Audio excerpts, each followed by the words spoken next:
Bismillahirrahmanirrahim. Adik-adik, sudah selesai setup environment. Tahapan berikutnya kita akan melakukan atau kita akan mempraktekkan bagaimana cara melakukan data preprocessing. Sebelumnya, di video sebelumnya saya sudah menyampaikan bahwa sebelum melakukan running data dan lain sebagainya, kita harus melihat datanya apakah datanya itu lengkap atau tidak. Dan ada beberapa alasan mengapa kita harus melakukan data preparation. Yang pertama, kemarin di pertemuan berikutnya itu ada data yang dimiliki itu tidak ideal. Misalkan ada bagian data yang hilang, kemudian ada format data yang tidak sama, tipe datanya dan sebagainya, kemudian data yang tidak cukup gitu. Dan juga variabel bagaimana menentukan yang mana termasuk variabel dependent, yang mana termasuk variabel independen. Nah, di sini kita akan mengambil satu contoh data di mana data tersebut dikatakan tidak ideal karena ada bagian yang missing, gitu, atau dikatakan sebagai missing value. Nah, kita ambil satu contoh, misalkan ada sebuah data yang sudah kita ketikkan di Notepad, misalkan ada data di situ variabelnya ada variabel negara, usia, gaji, dan beli. Kemudian negara yang disebut di sini adalah negara Prancis, Spanyol, dan Jerman, gitu ya. Kemudian masing-masing usia sudah ada, kemudian gaji dari masing-masing ini dalam formatnya format euro ya, Eropa. Kemudian statusnya beli atau tidak. Artinya apakah di sini sebenarnya datanya untuk mencari pengaruh apakah dalam satu negara itu dengan usia sekian dia apakah memutuskan untuk membeli atau tidak gitu ya. Dengan gaji sekian juga mempertimbangkan gaji berapa sekian juga. Nah di sini kalau kita kita memutuskan untuk beli atau tidak. Nah, kita tidak bahas tentang bagaimana memprediksi apakah seseorang akan beli atau tidak, tapi di tahap yang pertama ini kita akan melihat bahwa apakah data yang ada untuk kita proses itu sudah dikatakan sebagai data ideal. Nah, kalau kita lihat di sini, kalau kita lihat baris-baris semuanya kolom isi dari variabel-variabel dari semua variabel ini ada data yang tidak lengkap. Data tidak lengkap ini mana? Di kolom di halaman yang di nomor 1, 2, 3, 4 di nomor yang kelima, sang Jermani. Dia ada usia tetapi tidak ada gaji. Nah, kemudian di mana lagi? Di kolom di halaman yang di tabel yang ke-7, di nomor 7. Dia memiliki di Spanyol ini dia tidak memiliki usia. Berarti ada dua data yang tidak lengkap. Artinya tidak memiliki atau data yang dikatakan hilang. Nah, jadi dari data-data yang ada ini anggap saja yang pertama data itu ada padanya gitu. Dapat dilihat tadi ya di kolom usia dan gaji itu ada data yang hilang, ada satu di masing-masing di satu baris gitu ya. Nah, lalu apa langkah-langkah yang akan kita lakukan untuk mengisi data tersebut gitu. Apakah datanya dibuang? Boleh. Apakah datanya juga tetap dipertahankan? Juga boleh gitu. Nah, tapi nanti kalau datanya dibuang, balik lagi. Data salah satu yang membuat datanya ideal adalah dikhawatirkan datanya tidak cukup gitu. Nah, sekarang yang akan kita lakukan adalah anggap aja kita mau data tersebut tetap ada. Nah, jadi yang pertama langkah-langkah yang akan kita lakukan adalah nanti juga akan saya share di modul gitu ya. Langkah pertama adalah tentukan dulu apa tujuan yang diinginkan. Nah, tujuan yang dimaksud di sini adalah apa? Tujuan yang dimaksud ini adalah mana termasuk variabel dependent gitu ya, dan yang mana masuk variabel independen gitu. Nah, pada data di atas ini masalahnya adalah kita ingin menentukan apakah seorang calon pelanggan akan memutuskan membeli produk tersebut atau tidak gitu. Nah, dari sini kalau kita sudah belajar statistik, kita sudah belajar regresi korelasi ya, maka yang menjadi variabel dependennya adalah kolom beli gitu, karena pelanggan akan memutuskan membeli produk atau tidak, dan variabel independennya itu adalah negara, usia, dan gaji. Oke, kita sudah dapat variabelnya. Kemudian langkah selanjutnya yang kita lakukan adalah menginput data tersebut. Misalkan ini formatnya masih format kita ketik di Notepad data-datanya atau ketik di Excel, kemudian kita akan konversikan ke dalam CSV ya, di CSV ya. Kemudian kita proses untuk data yang hilang dengan cara. Nah, caranya bagaimana memproses data yang hilang tersebut? Nah, di sini akan kita lakukan adalah dengan cara mencari nilai rataan dari data-data di sekitarnya. Mencari nilai rataan data-data di sekitarnya untuk mengisi data yang hilang tersebut dengan menggunakan, kalau di Python namanya inputer, gitu ya, untuk menginputkan. Nah, kemudian kita definisikan data independen dan dependent variable tersebut ke dalam program. Dalam halnya di sini, dalam artian di sini dalam menggunakan pemrograman Python. Oke. Nah, kita akan coba ya. Yang pertama, kita simpan dulu data ini, save as dalam format CSV dengan nama, misalkan saya berikan nama data, kemudian .csv. Kemudian saya akan letakkan di dalam, kalau kalian menggunakan PyCharm, maka letakkan dia di dalam project kita. Project kita misalkan saya taruhnya di project PyCharm project AI2, gitu ya. Di C, kemudian saya taruh di user Rio 2, kemudian PyCharm project, kemudian AI2. Nah, di sini saya menyimpan dalam format CSV atau data 1 CSV ya. Data 1 CSV dan saya simpan di situ. Oke, sudah tersimpan. Kita running ya, kita lihat di sini otomatis di sidebar-nya sudah ada data 1 CSV. Oke. Nah, datanya sudah ada, kita letakkan di dalam project yang sama. Nah, kita mulai. Pertama, kita import dulu datanya. Kita import dulu modul-modul yang akan kita perlukan. Nah, di sini modul yang kita perlukan dalam pemrograman ini adalah atau library yang kita perlukan itu adalah NumPy. Nah, kenapa NumPy? NumPy adalah dan apa itu NumPy?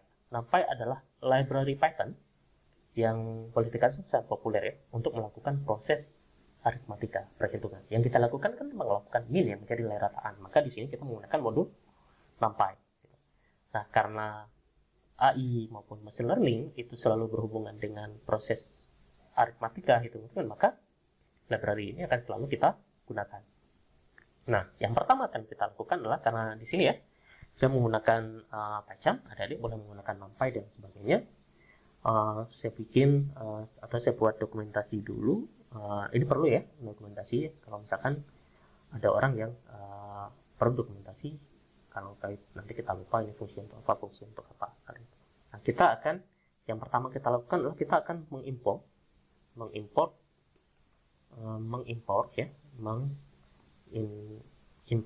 library yang diperlukan, gitu ya, library yang dibutuhkan, yang diperlukan. Oke, ini akan kita lakukan pertama kali. Nah, di sini yang pertama kita lakukan adalah kita mengimport NumPy as NumPy. Nah, kita lihat di sini. Jadi di sini di dalam di dalam keterangannya NumPy itu ya dia merupakan anggota modul library yang sangat populer ya. Dia memproses data-data untuk array gitu. Proses penghitungan operasi matematika yang sangat cepat untuk menghandle array juga, dan biasanya digunakan untuk menyelesaikan masalah-masalah di algebra linear, Fourier transform untuk audio dan sebagainya, kemudian random number generation dan lain sebagainya. Jadi nanti kalian bisa cek saja di dokumentasinya apa itu NumPy, banyak sekali. Dan cara penggunanya juga sangat banyak. Import NumPy as NumPy, kemudian ya tinggal dibaca saja nanti di sini prosedur untuk penggunaan NumPy tersebut. Oke, berikutnya apa? Nah, yang pertama kita pastikan dulu NumPy kita itu library-nya sudah ada di IDE kita. Nah, untuk mengeceknya saya menggunakan misalkan file. Kalau misalkan di PyCharm ya, kalian menggunakan file, kemudian setting, kemudian adik-adik masuk ke di setting ini ada yang namanya project kita. Misalnya project saya AI2 namanya, kemudian saya cari di project interpreter.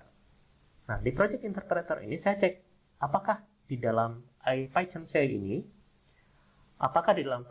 ini, library-nya sudah terinstall atau belum untuk NumPy. Oh, sudah ada NumPy. Kemudian satu lagi saya akan menggunakan Pandas tentunya. Pandas juga ada tersedia di sini. Maka kalau sudah seperti ini, saya tidak perlu instalasi package lagi. Tetapi jika package yang belum tersedia, adik-adik bisa menginstal package dengan cara mengklik di tombol plus di sini. Di sebelah kanannya, tombol plus, kemudian teman-teman bisa mencari menunggu sebentar sampai dia memproses data yang dibutuhkan. Oh, kebetulan saya tidak terkoneksi ke internet. Nanti kalau adik-adik sudah terkoneksi ke internet, diusahakan untuk install package itu harus terkoneksi ke internet ya. Jadi adik-adik nanti tinggal sesuai di sini numpy, kemudian dia akan muncul, kemudian ada proses penginstalan package di situ gitu. Untuk penginstalan package ya. Oke, anggap saja seperti itu. Karena kebetulan saya tidak menggunakan internet, nanti bisa apa nih adik bisa kita lihat-lihat di modul yang saya berikan. Oke, kita import numpy as numpy. Kemudian yang kedua kita import satu lagi, namanya import pandas tadi ya. Import pandas, karena kebetulan pandasnya sudah ada, kita import pandas as pandas. Ini juga sama. Ini juga pandas ini adalah library yang sangat populer ya untuk pemprosesan. Jadi ada deskripsinya, adik-adik bisa lihat di pandas.pydata.org. Akan saya banyak dokumentasi di sini ya. Jadi kita akan kita akan coba aktifkan internet dulu tapi dahulu. Jadi adik-adik bisa lihat di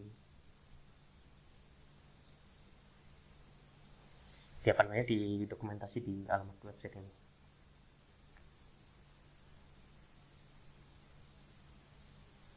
Jadi selain modulnya, paketnya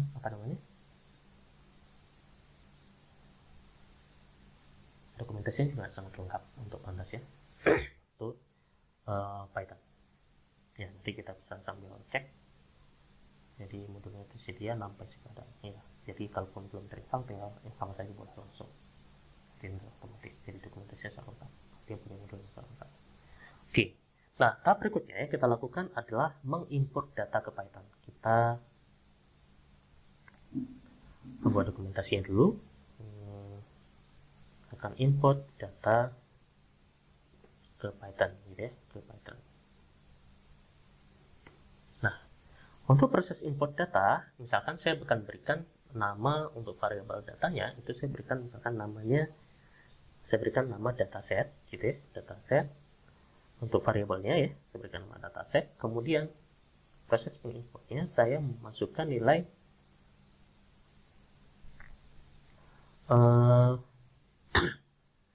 sekarang di sini saya ambil pd.read.csv karena formatnya tadi CSV ya, read.csv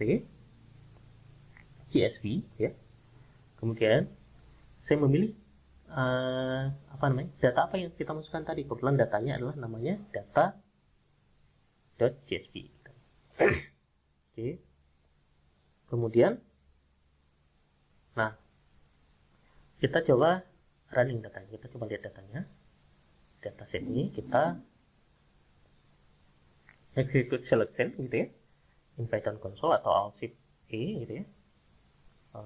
Boleh menggunakan klik kanan, kemudian execute selection in Python console.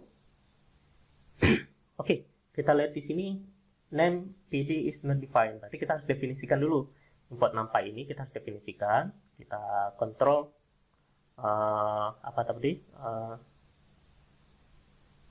Alt+Shift+E gitu ya.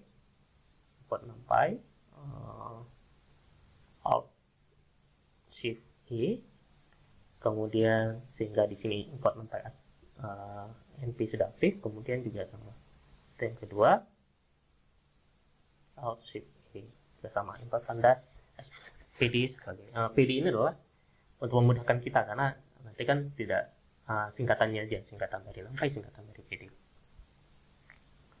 Oke, nah berikutnya kita akan jalankan ini satu-satu.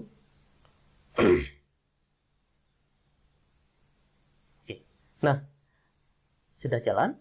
Kita lihat di mana datanya. Ini dataset. Secara otomatis di environment variable-nya sudah ada datasetnya. Kita lihat di sini namanya data frame ya, dataset.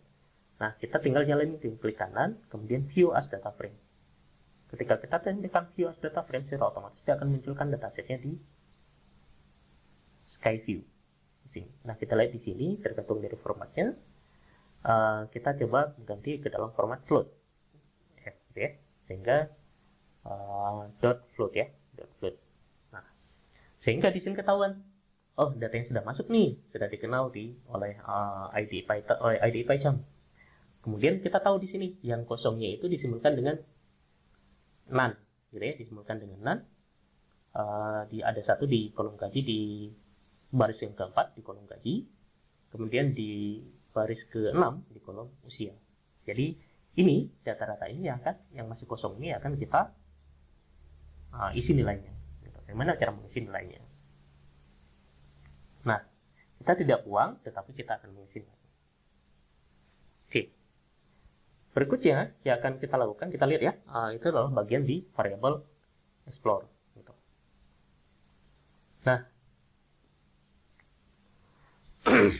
Nah, line 6 ini ya, line 6 ini itu perintah ya, kita tahu tadi adalah perintah untuk mengimport variabel. Variabelnya tadi adalah variabel data CSV dan mendefinisikannya sebagai dataset. Gitu. Dan tentu nama variabelnya bebas, boleh Anda masukkan data 1, boleh masukkan nama data belajar dan lain sebagainya, itu boleh bebas. Dan namun sini kita menamainya sebagai dataset. Nah, langkah selanjutnya seperti yang kita jabarkan di awal adalah mendefinisikan mana variabel yang dependent dan variabel yang independen gitu.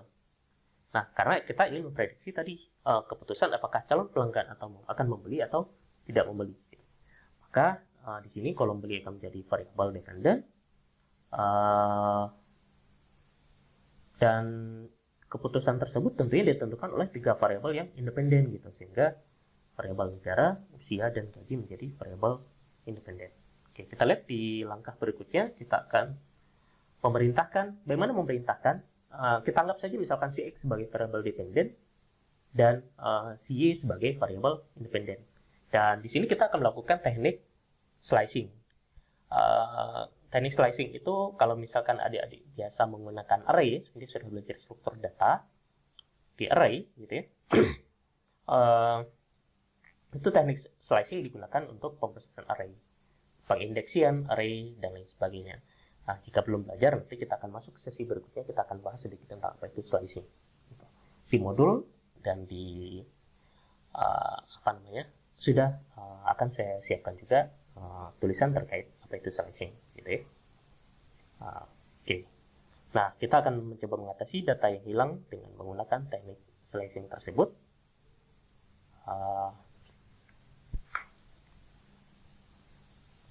Dengan mengisi dengan menggunakan nilai rataan di dalam satu kolom. Misalkan data hilangnya itu pada kolom usia tadi, gitu ya.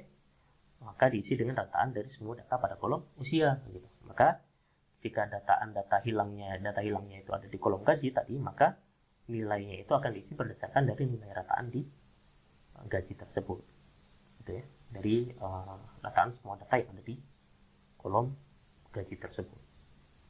Oke, ya. Kita akan coba, misalkan di sini di variabel yang pertama kita masukkan variabel dependennya, misalkan X sama dengan, tapi dari dataset ya sudah kita cek. Kemudian, nah untuk slicing biasanya kita menggunakan sintaks ilog, okay? Ilog. Nah, apa itu ilog? Nanti kita akan bahas di teknik konsep slicing. Kemudian saya pilih ilog, kemudian saya pilih semuanya akan menampilkan semua kolom dan baris, kemudian saya akan semua akan masukkan semua kolom, tetapi tidak kolom yang saya masukkan semua kolom baris, tapi tidak kolom yang semua akan maksudnya ilog yang titik 2 itu adalah itu akan menampilkan semua, tetapi akan menampilkan semua data yang ada tabel, tapi yang akan dipilih adalah yang terakhir gitu. Kenapa yang terakhir? Karena memang tadi yang menjadi variabel dependennya adalah yang beli tadi gitu ya, yang beli tadi. Sehingga yang akan kita tampilkan adalah yang terakhir selain daripada yang 3 data sebelumnya gitu. Selain dari negara, usia, dan gaji. Kita akan bahas tentang teknik slicing. Kemudian the values. Oke, kemudian kita masukkan juga variabel independennya.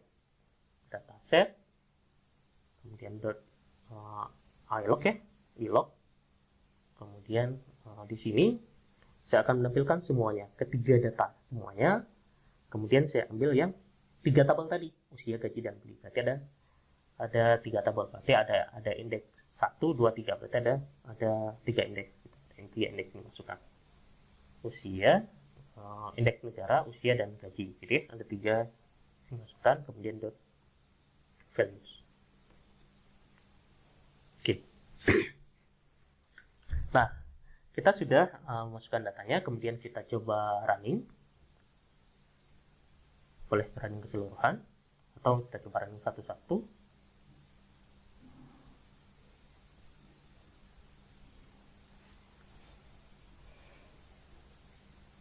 Ya, di sini kita lihat sudah ada satu variabel namanya variabel x. Kita lihat variabel x-nya di environment variable. Kita jadikan array. Nah, kemudian formatnya jadikan format float. Kalau kita lihat di data x, ya di data x yang akan muncul adalah maaf tadi ya, saya salah, yang di x ini adalah data independent, kemudian y-nya adalah data dependent, gitu ya.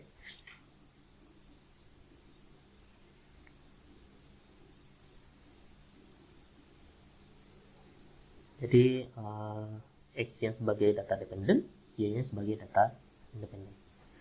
Okay.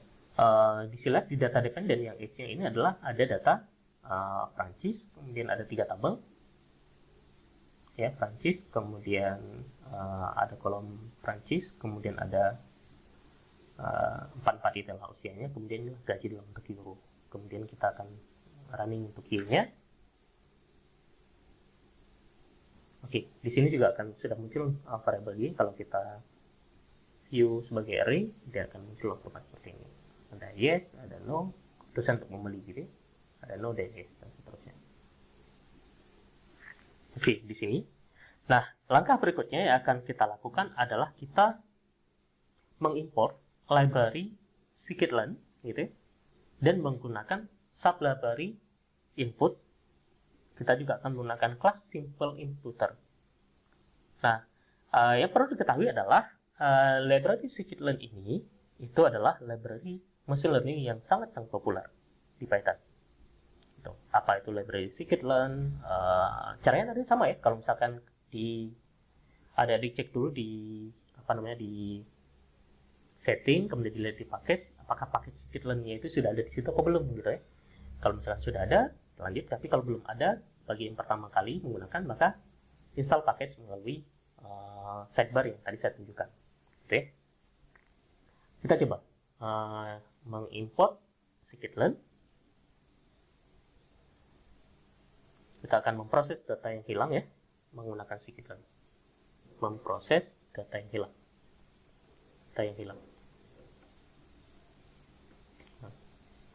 Oke. Nah, di sini kita akan buat from scikit-learn. Di scikit-learn di sini bisa modulnya dilakukan dengan sklearn ya. Scikit-learn, kemudian dot input. Kira-kira kita mau masukkan nilai inputnya, input kernelnya. Kemudian kita akan mengimport simple inputer. Kemudian inputernya mana? Inputernya itu inputer, kita buat dulu ininya. Apa itu inputer? Inputer itu adalah simple inputer. Kemudian, nah kita akan memproses yang data missing value-nya. Nah, cara memproses data missing value-nya, kita akan mengganti none, data yang none tadi, inputer sama dengan np.none, none gitu ya, numpy atas nama none. Kemudian strateginya bagaimana? Strateginya kita akan menggunakan proses menggunakan rataan. Tapi rataannya menggunakan min gitu ya, min. Oke.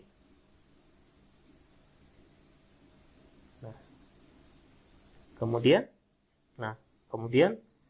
kita tentukan juga formasi atau format dari baris dan kolomnya tadi. Inputer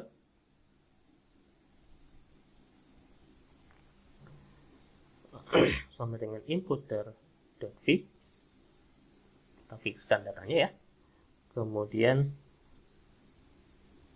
dari variabel yang pertama, misalkan variabel dependent tadi, kemudian kita masukkan ilog-nya tadi, ilog tadi 1:3 ya.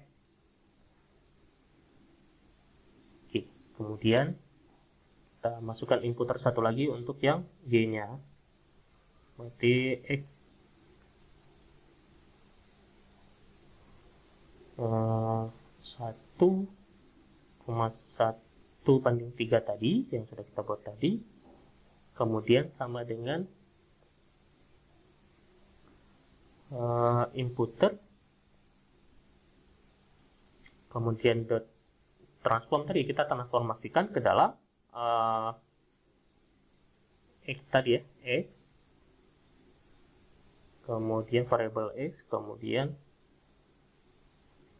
kita pilih misalkan titik tadi, titik 2, kemudian 1 untuk yang ilog tadi ya, 1,3 tadi, 1 dan banding 3, artinya 1 yang untuk data independen, 1 yang untuk data independen, dan 3 data independen. Oke. Nah, kita coba jalankan inputer tadi, kita berjalan dengan baik. Kita blok semuanya, kemudian kita Alt Shift G tadi. Oke, inputernya sudah. Oh, simple inputernya, atribut simple inputernya belum kita ketik, karena kita belum jalankan scaling. Kita jalankan dulu scaling-nya. Oke, simple inputernya sudah kita tag, kemudian inputernya kita coba satu-satu. Kita coba jalankan satu persatu ya. Kita seleksi. Oke, kemudian inputernya juga kita jalankan. Inputernya itu tidak memiliki atribut. Inputer sama dengan simple inputer, inputer.fit X strateginya min tadi sudah.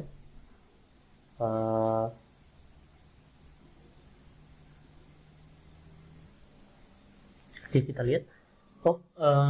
Ini ya, ada yang salah di inputer yang ini bukan pakai fit tapi menggunakan fit ya. Ya, inputer.fit. Kemudian, nah, kalau sudah kita coba running. Kemudian ya sudah berhasil. Kita lihat di sini di environment variable-nya sudah ada data inputer, sudah ada inputer ya. Sudah ada variable X, sudah ada variable Y, kemudian data set-nya sudah ada inputer. Nah, kita sudah melakukan inputer. Kemudian kita akan melakukan encoding untuk data kategori dan variabel dependent. Oke, ya, kita melakukan encoding data. Apa itu tujuan proses encoding datanya?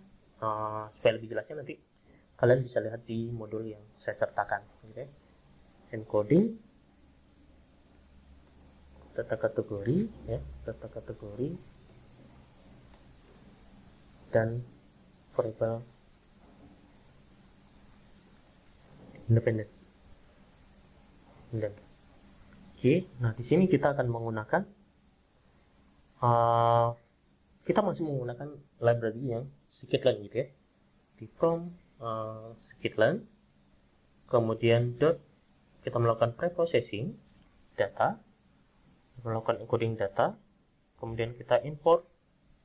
Yang akan kita lakukan adalah kita import label encodernya.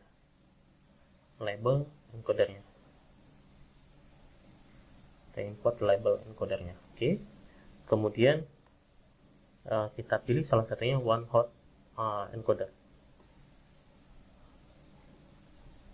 Oke. Kemudian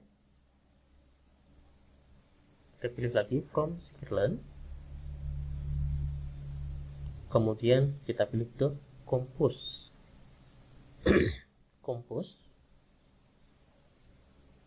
Kemudian kita pilih kita import yang ada di compose, kita import yang kolom input. Pilih yang import. Kemudian kita pilih yang kolom transform. Ya, kita pilih yang kolom transformer tadi. Nah, baik. Jadi yang kita lakukan di sini adalah kita mempersiapkan baris-baris ya, pengisian baris yang hilang. Jadi di line yang pertama tadi, kenapa kita menggunakan fit gitu ya? Kenapa yang nggak bisa? Kita memilih metode fit.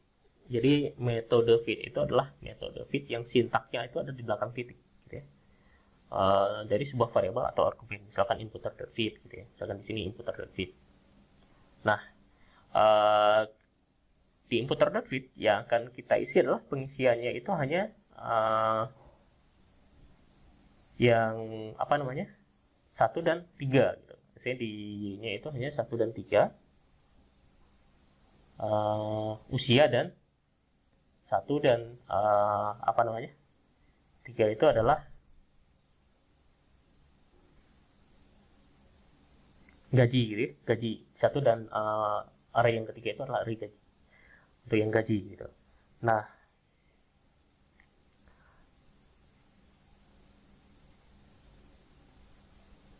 karena kita akan mengisi kolom usia dan gaji, sehingga kita memilih kolom X. X itu indeks 1 dan indeks 2 gitu. Indeks 1 dan indeks 2. Kemudian maka kita menggunakan inputer kecil ya, bukan inputer tapi inputer kecil ya, bukan inputer yang sebelumnya.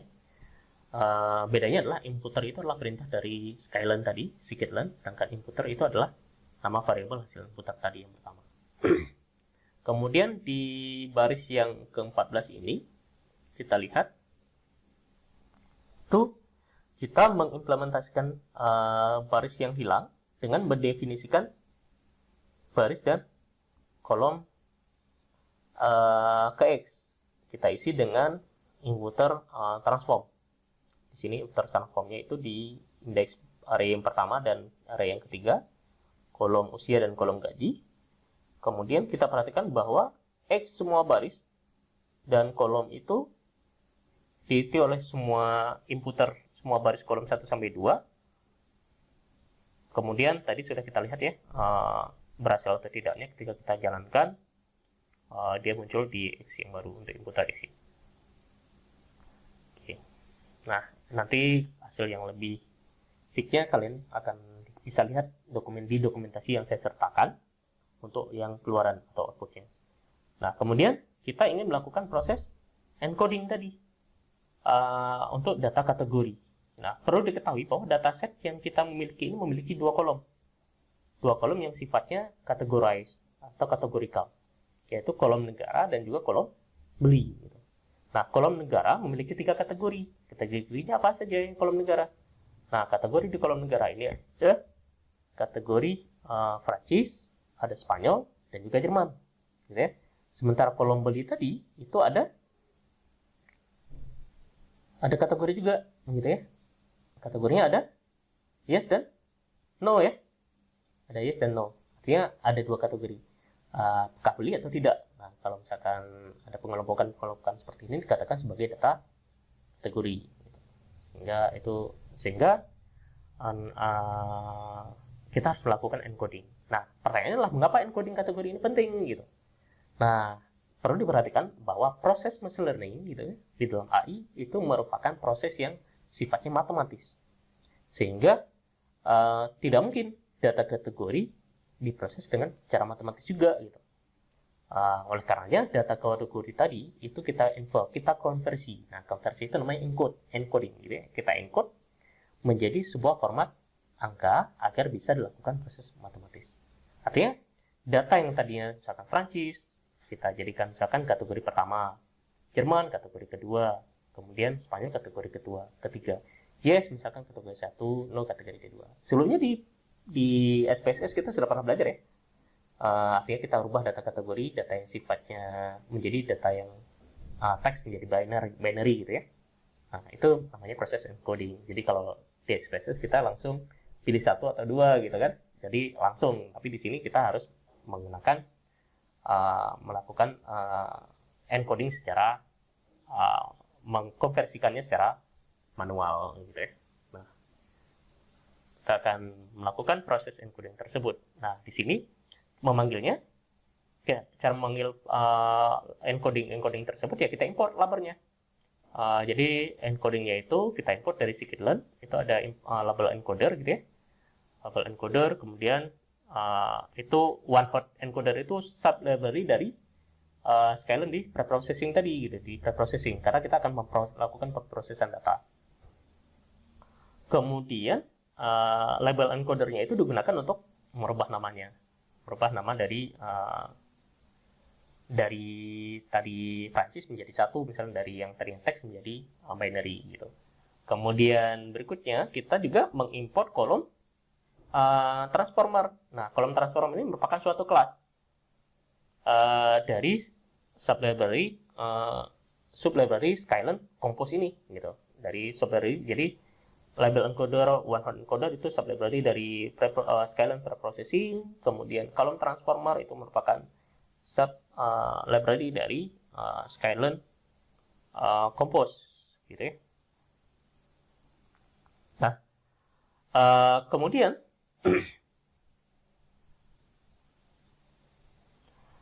kalau sebelumnya di versi-versi sebelumnya itu ada namanya categorical feature untuk one hot encoder. Namun di versi yang terbaru ini sudah tidak digunakan lagi. Jadi kita gunakan yang proses namanya kolom transformer. Oke. Nah, berikutnya yang kita lakukan adalah kita memberi label untuk misalkan label encoder untuk X, kemudian label encoder untuk yang variable Y dan seterusnya. Sekarang kita berikan label encoder, kemudian di sini untuk yang variable X gitu ya. Kemudian itu sama dengan label encoder.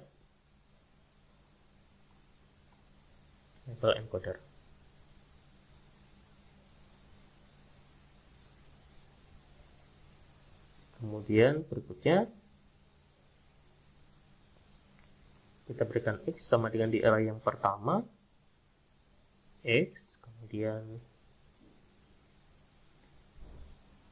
yang kita masukkan semuanya, tetapi di array index yang pertama itu sama dengan kemudian label encoder, kita beri nama sebagai label encoder ya, label encoder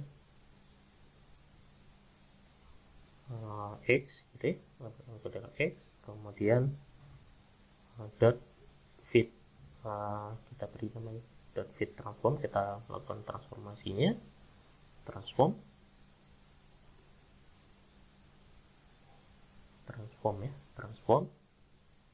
kemudian ke dalam X, kemudian ya kita berikan nilai untuk dari yang pertama. Oke, kita beri nilai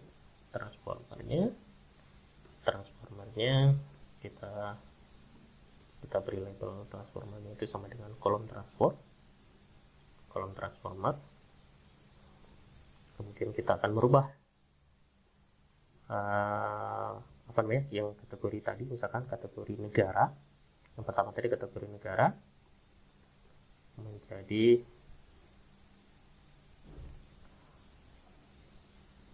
one hot encoder ya, one hot encoder, jangan lupa huruf kecil dan huruf besarnya, one hot encoder. Kemudian kita masukkan di array yang pertama, karena array di baris yang pertama kita berikan array 0. Kita tahu ya di struktur data arraynya mulai dari 0.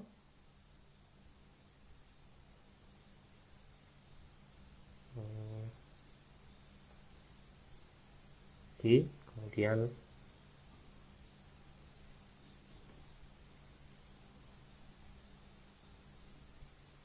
kita pakai remainder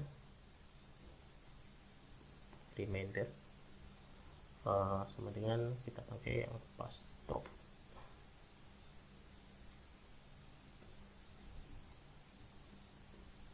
Nanti penjelasan apa itu pas drop bisa adik-adik baca di modul yang saya serta di di script yang saya kirim, di script saya bahas. Jika sekiranya pembahasan di video ini tidak agak sulit untuk dipahami secara cepat, kemudian X-nya itu nampainya satu array ya, array, kemudian kita transformasikan ya, dia jadikan dalam format array transformer, kemudian dot fit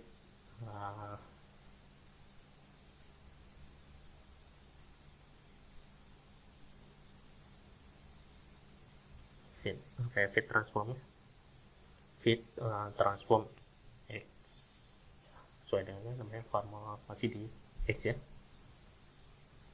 Oke, kita coba running.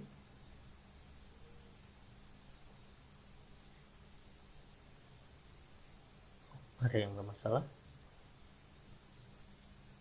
dan errornya di syntax. Kita lihat masalahnya, errornya kenapa.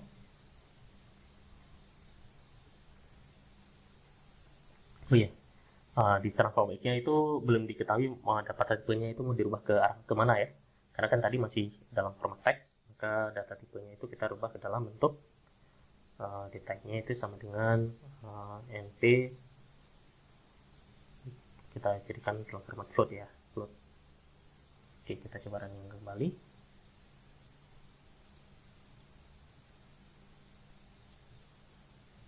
Masih masalah, kita lihat lagi apa masalahnya. Baik, error ini kita coba clear ya. Bagusnya ketika ada kendala atau error, maka bagusnya kita coba satu baris per baris. Kita coba running baris per baris gitu ya. Kita coba running shift A. Oh, ternyata tidak ada masalah. Kemudian kita running yang kedua juga. Baris berikutnya shift A, tidak ada masalah. Kita running baris yang ketiga label encoder X, shift A. Oke, tidak ada masalah. Kemudian kita running yang keempat. Ini ya, shift A ini masih baris yang ketiga ya sebelumnya. Kita running ini shift A. Oke, tidak ada masalah. Kemudian kita running transformernya shift I. Oke, tidak ada masalah. Kita bisa lihat di Python console-nya tidak ada masalah ya, tidak muncul. Kemudian kita jalani yang X-nya. Oke, semuanya sudah berjalan dengan baik. Kita lihat di datasetnya, di environment variable sudah muncul semua data yang kita butuhkan. Inputernya sudah jalan, kemudian transformernya juga sudah berfungsi dengan baik. Oke, kita lihat satu persatu. Di baris yang ke-17 ini, seperti yang kita bahas sebelumnya, itu adalah proses import class label encoder dan encoder tadi ya, dari sub library Skyline processing, preprocessing dan label encoder. Ini biasanya digunakan untuk merubah nama, misalkan label encodernya itu merubah nama atau label. Kemudian di baris berikutnya 18 ini kita mengimport kolom transformer, mengimport kelas kolom transformer tadi dari sub library Skyline apa ya, sub library kayak Skyline tadi.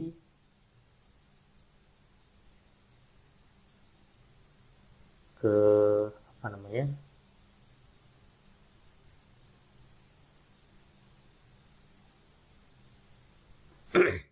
jadi di baris 18 ini kita mengimport kelas transformer tadi ya, kolom transformer dari Skyline Compose.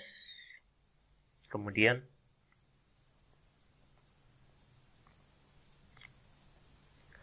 apa namanya, kita menggunakan parameter kolom transformer untuk proses pengukuran kelas mentransformasi dari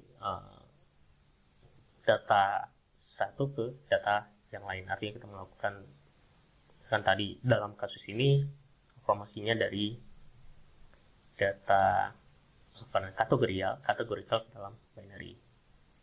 Kemudian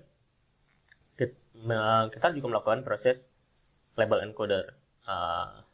Jadi di sini kita namakan label encoder X, gitu ya. Karena kita ingin mengkonversi variable X yang independent variable tadi, yang kolom beli tadi kan variable independen ya, beli gitu.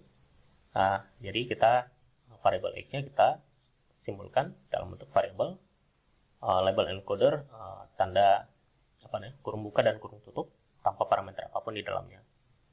Nah, kemudian di dalam variable independen beli ini kemudian kita masukkan satu array. Itu adalah proses implementasi label encoder dengan menggunakan metode fit transform. Nah, kenapa fit transform? Karena kita akan melakukan proses pengisian dan juga penghitungannya, implementasi hasilnya ke dalam variabel yang kita inginkan. Nah, sebelumnya kenapa pakai feed? Kenapa sekarang harus feed transform? Kalau feed itu kan gampangnya itu feed itu adalah proses penghitungan, sedangkan transform itu pengisiannya. Jadi kalau feed transform berarti penggabungan dari proses penghitungan dan juga proses pengisian gitu. Nah, sehingga setelah kita melakukan proses encoding tadi, kita juga menginputkannya secara sekaligus dua-duanya gitu. Nah, kita memilih kolom negara karena indeksnya itu semua baris. Kenapa di sini kita milih kolom negara gitu? Karena memang yang akan dilakukan yang pertama adalah kolom di array yang pertama ya, di kolom negara. Indeksnya atau barisnya semua kita pindahkan ke 0 karena array-nya yang pertama kan. Nah, sekarang kemudian kita eksekusi. Hasil eksekusinya bisa dilihat di environment variable gitu. Artinya di environment-nya yang French dikonversi menjadi 0, kemudian Spanyol dikonversi menjadi 2, dan Jerman dikonversi menjadi 1. Jadi ya, semuanya dikonversi menjadi angka-angka tadi. Jadi 0, 1, dan 2 gitu ya. Supaya bisa diproses oleh komputer atau si Python-nya gitu. Nah, di sini nanti kalian bisa lihat di proses konversinya itu kalian bisa melihat menjadi 3 ya. Jadi 3, 0 sampai 3 dikonversinya ke dalam bentuk float di environment variable ini. Di sini saya tidak bisa mengambilkan ke dalam bentuk format array untuk diinspeksikan langsung. Proses inputernya, tapi nanti adik-adik bisa pelajarin di apa namanya di secara lebih luas di modul yang saya sertakan di script yang saya sertakan. Saya nggak tahu di Spider bisa langsung sih, kalau di Python ini saya belum bisa langsung dikonversikan ke dalam bentuk format array di sini. Nah, kemudian karena tujuan awal kita hanya mengkonversi ke dalam angka gitu ya. Namun kenapa kita harus pakai dummy variable? Karena kalau misalkan di Python itu kan kalau misalkan kita memasukkan 1, 2, 3, maka akan dianggap yang 2 lebih besar dari 1, yang 3 akan lebih besar, dianggap lebih 2, 100 lebih dari 50, dan seterusnya. Maka kita perlu menggunakan atau memerlukan apa yang disebut sebagai dummy variable gitu. Karena idenya kenapa dummy variable? Karena negara kan memiliki 3 kategori tadi, 0, 1, dan 2. Maka kita butuh 3 kolom di sini untuk dummy variable-nya. Baik, penjelasan lebih lengkap dari script ini nanti bisa adik-adik lihat di modul atau script yang saya sediakan, karena keterbatasan keterbatasan memori komputer, sehingga pemrosesnya akan membutuhkan waktu yang lama untuk running satu persatu dari environment variable-nya. Kemudian untuk menghemat waktu di videonya juga. Kemudian langkah berikutnya kita lanjutkan, karena tadi kita mengencoding data kategori dan variable independen, maka jangan lupa kita juga harus mengencoding yang dependent variable yang y-nya tadi itu ya. Tuh, berarti kita encoding satu lagi, namanya encoding untuk data independen ya. Independent. Berarti di sini kita pilih namanya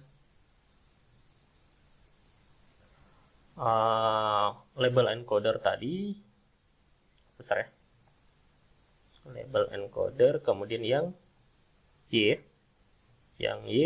kemudian untuk variable dependent sama dengan label encoder kita buat seperti ini saja tanpa ada pemberian parameter. Kemudian y-nya sama dengan label encoder, kemudian encoder y, kemudian cukup menggunakan fit transform saja karena tidak ada yang perlu di fit transform yang y-nya. Fit transform y, kita tidak perlu melakukan yang lainnya lagi karena memang sudah tidak ada yang ditransformasi, tidak ada lagi proses file encoding, sudah ada kategorian, misalkan perubahan dari data. Karena kalau data kategori kan ada yang harus dirubah menjadi k ya, kalau di sini kan tidak ada, sehingga kita tidak perlu melakukan proses yang agak lebih rumit gitu. Jadi di sini kan kita hanya perlu variabel beli gitu ya, dia hanya memiliki 2 kategori, maka tidak memerlukan one hot encoder gitu. Jadi kalau one hot encoder tadi butuh proses yang panjang, karena kita hanya mengkategorikan kategori yes1, no 2, maka kita cukup memasukkan nilai label encoder dan fit transform. Penjelasan lebih lanjut nanti bisa ada lihat di script yang saya berikan. Kita running. Oke, ternyata ada masalah karena keterbatasan memori komputer saya sehingga dia minta restart. Boleh kita coba restart. Kemudian kita coba jalankan kembali. Kita shutdown, kita coba jalankan kembali. Jamnya. Jetbrain kita coba. Kita coba jalankan sampai jamnya kembali. Ya biasanya karena ya suka crash ya kalau misalkan prosesnya agak panjang lama, crash komputer karena mungkin banyak yang sedang berjalan. Karena saya mengaktifkan fitur yang lainnya juga di sini untuk merekam materi kita. Nah, ini jangan khawatir ya kalau misalkan dia crash karena dia akan balik semula. Oh ya, yang independen ini label ini kita aktifkan kembali, kita klik ulang lagi label encoder.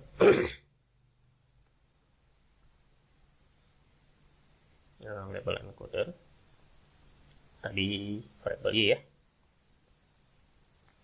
sama dengan label encoder.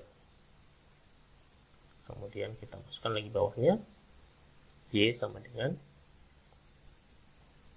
label encoder y. Kemudian y besar ya, jangan cukup sensitif, ya sama dengan label encoder y. Kemudian kita menggunakan fit transform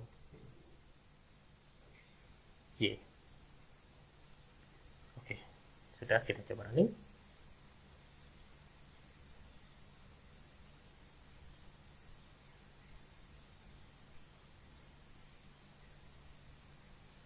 Ada yang error di label encodernya.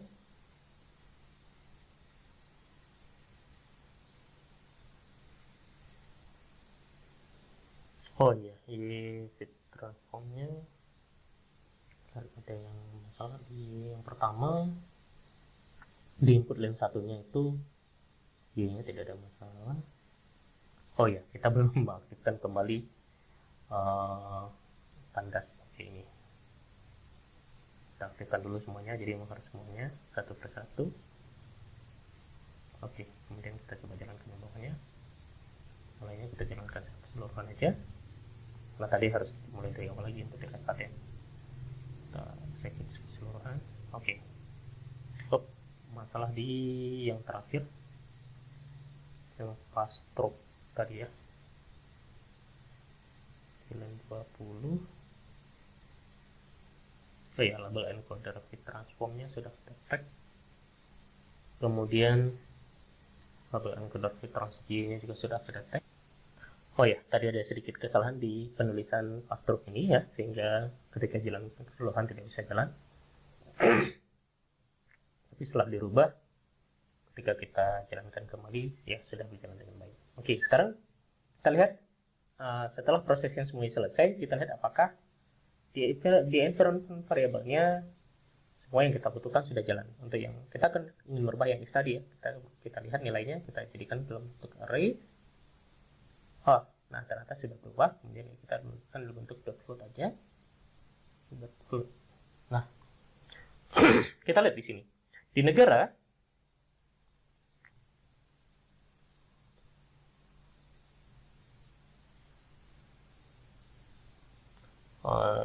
semuanya sudah memang kita lihat di kategori semua nilainya sudah ada nilainya ya. Nilainya sudah ada, keputusan untuk beli juga sudah ada nilainya. Kemudian yang keputusan untuk belinya belum muncul ya, kita lihat dulu keseluruhan di mana letak kesalahannya ya. Baik, ini adalah hasil encodernya. Jadi 101 ini menggambarkan ini adalah satu negara, misalnya tadi Prancis, kemudian Spanyol dan Jerman gitu ya. Tadi kan kita sudah merubah menjadi 012 gitu ya. 0 misalkan untuk Prancis, kemudian Spanyol, kemudian Jerman, kemudian adalah nilai-nilai ilustrasi dari kategori nilai-nilainya. Kemudian misalkan Prancis misalkan 1, kemudian 0 dan beli atau tidak gitu ya. Prancis misalkan di negara Prancis satu menandakan beli, yang untuk kategori yang kedua tidak beli, kategori ketiga beli, dan seterusnya. Kemudian untuk Y-nya juga menampilkan standard array, tampilkan array 0101 ya, gitu ya. Kamu beli atau tidak. Nah, ini adalah keluaran untuk bagaimana menampilkan data yang tadinya kosong menjadi data yang memiliki nilai. Oke, tentunya agak ribet untuk langsung memahami materi di sini, sehingga dari situ saya sudah membuat script yang mudah-mudahan nanti bisa adik-adik baca juga. Scriptnya nanti bisa adik-adik baca di sini ya, di data yang sudah saya siapkan, sehingga selain mencoba di videonya, adik-adik bisa langsung memahami penjelasan materinya di bahan yang sudah saya siapkan ini. Oke, lebih lanjut. Oke, jadi itu adik-adik ya untuk materi yang pertama ini, persiapan data. Masih ada persiapan data yang lain, dataset dan seterusnya di bab berikutnya, yang pastinya untuk memahami ini membutuh waktu.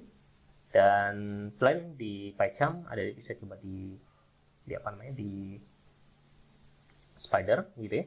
Tinggal masukkan juga Spider, juga proses sama, kemudian saya tinggal running aja, kita tinggal running sehingga muncul semua data nilai, sehingga nanti muncul di environment variable nilai X-nya berapa gitu ya, nilai Y-nya berapa, kemudian dataset awalnya berapa, seperti apa, kemudian inputernya menghasilkan apa gitu ya.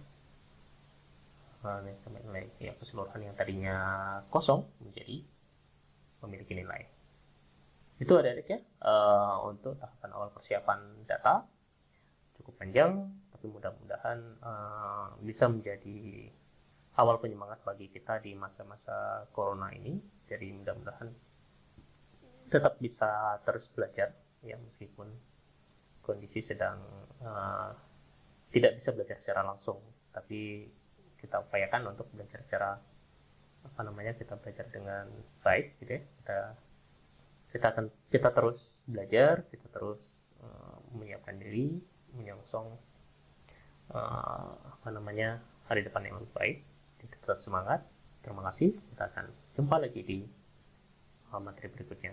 Assalamualaikum warahmatullahi wabarakatuh.